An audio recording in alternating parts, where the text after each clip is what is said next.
Circle Unbroken by Margot, Theis, Raven. Pictures by E.B. Lewis.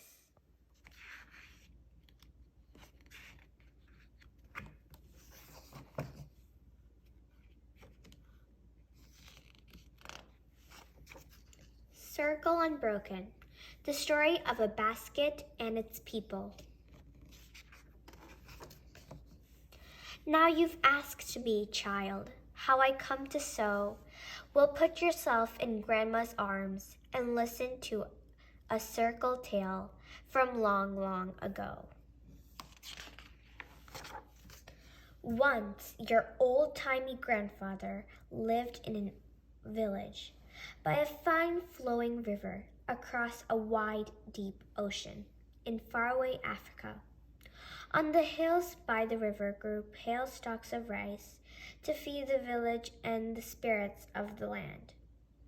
By the banks of the river grew tall, grassy reeds to weave into baskets to winnow the rice.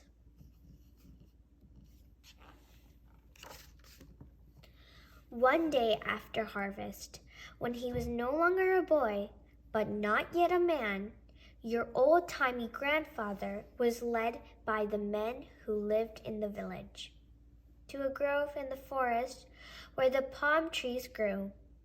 It was their sacred place, the Porto bush, not far from the rice and the fine flowing river, where the men beat their drums and a boy became a man. "Can you bring water in a basket?" a masked spirit asked him there.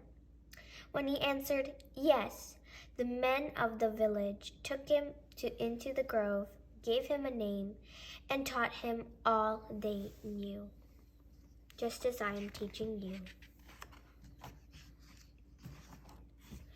But wide, deep ocean held the rain too, and the rain fell bitter as your grandfather's tears when the slave men came and bound him in chains and stole him from his village to a ship bound for a strange new land.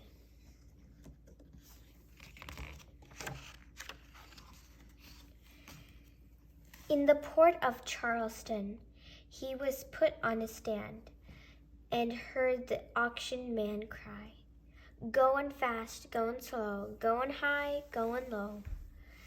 He was sold to a master who owned a great plantation by a long curving river that flowed to the ocean that touched the shores of his faraway Africa. He lived in a shanty shingled with cypress. He worked in the rice fields from day clean to sun go red. But long night after long day, he sewed baskets in the old way. From the bulrush that whooshed and hushed by the marshes and the rivers that flowed to the sea. The grasses brought him comfort. His fingers knew their secret. "Never forget," they whispered, as he sewed palmetto strips in and out, around and through. His circle grew and grew. And when his fingers talked just right, his basket held the rain, and he remembered from where he came.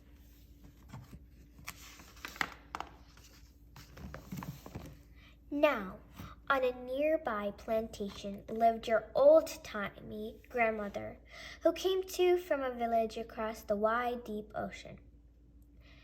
Long ago, when she was not yet a woman, but no longer a girl, the women of the village took her into the Sunday bush, their sacred place, and taught her all they knew. She learned to grow a garden of cassava and sweet potatoes, to fish with the nets and when the river was low, to winnow rice in a fanner basket, tossing the grains up fast and slow. And she learned to sew small baskets to hold the treasures of her hut, ginger, palm fruit, and cola nuts. And when her fingers talked just right, each coil touched so tight, her basket held the rain.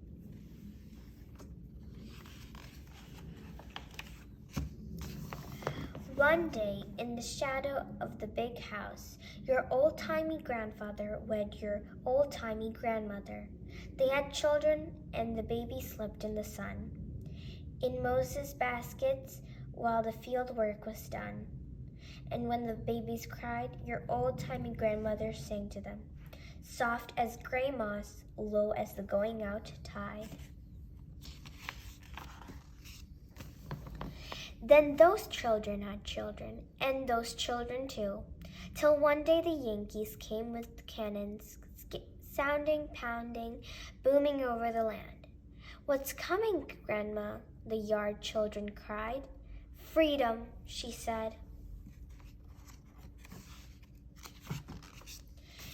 And the lap children watched as a sea of blue coats went marching by, while the basket children lay looking up, not knowing that everything was changing like clouds blowing in the sky.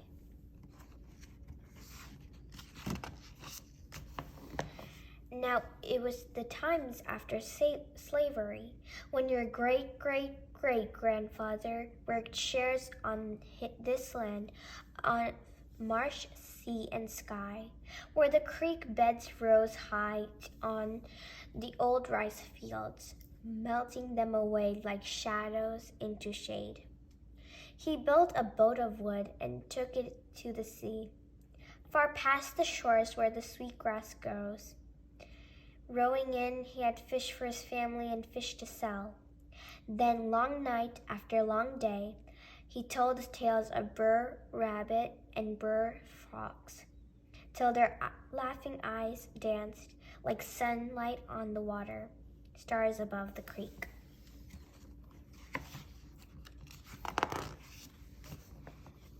Your great-great-great-grandmama heard the stories too. Next day she carried fish and wares to the market in the basket she'd made, toting her burdens and cares high on her head. And the circle went out and out, like the stone that milled their corn, and the net that caught their shrimp, and the ring shut that praised their Lord, just as I give praise for you.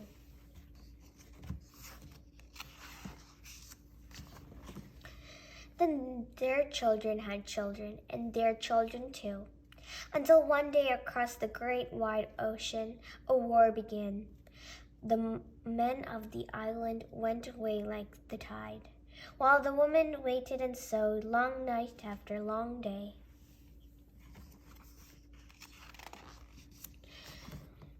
When the men came home again, the bridge builders came too, tying islands to land with steel arcing hands. What's coming, Grandma? The yard children cried. Tomorrow, she sighed.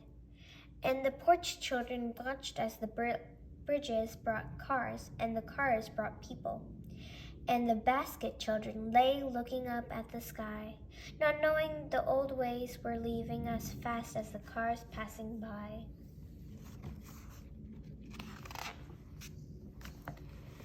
But some folks at night sat around the lamplight, showing the young ones the road ahead was over and through, as new hands talked to old friends, the bulrush, the sweetgrass, palmetto, and pine.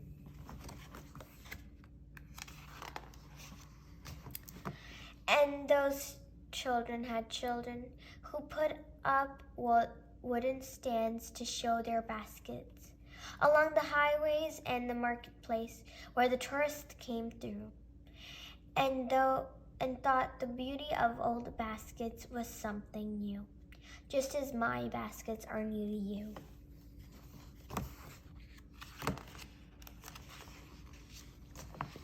While the women sat behind their stands, their sacred place, sewing and sharing with daughters all they knew, the men took the boys to their secret place, the dunes and marshes by creeks and the sea, to cut the bulrush and pull the sweetgrass, and dried in the sun as it had long been done. And so it always been, time flowing like a river, circle going out like a pebble in a pond, until I came along, your mama and you. And time has come now, child, for you to learn the knot that ties us all together, the circle unbroken. And when your fingers will talk just right, that circle will go out and out again, past slavery and freedom, old ways and new, and your basket will hold the past, just surely and tightly as my arms now hold the end circle you. The end.